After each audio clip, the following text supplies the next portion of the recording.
Strategi mengumpulkan materi dan referensi untuk menulis buku.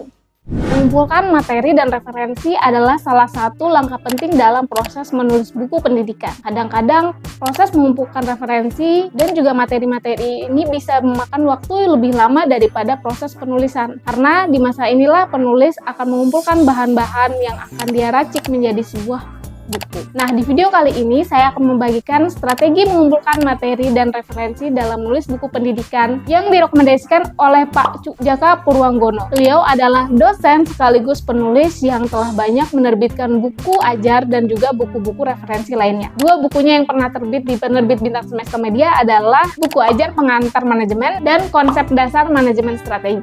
Oke, mari kita bahas strategi dari Pak Cuk Jaka Purwanggono ini. Pada tahap ini, penulis perlu membuat beberapa subtema dari tema pertama buku. Kira-kira bayangkan bahwa ini adalah judul-judul bab yang akan ada di buku nanti. Bisa 3 atau bisa 5. Kumpulkan sebanyak-banyaknya yang sekiranya penulis inginkan ada di dalam buku. Tahap yang kedua adalah pencarian.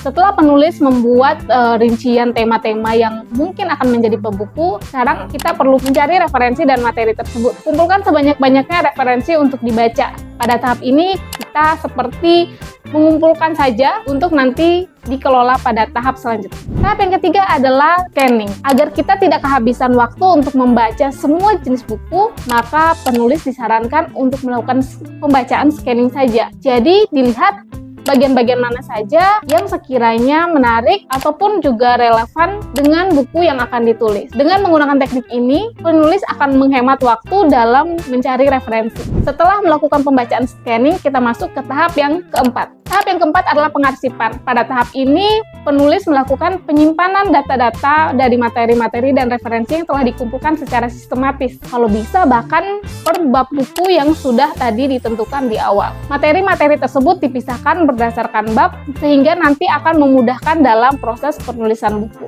Buang referensi-referensi yang sekiranya dipikir sudah tidak relevan lagi dengan masa kini. Gunakanlah referensi-referensi yang sifatnya terbaru. Tahap yang terakhir yaitu tahap penggunaan.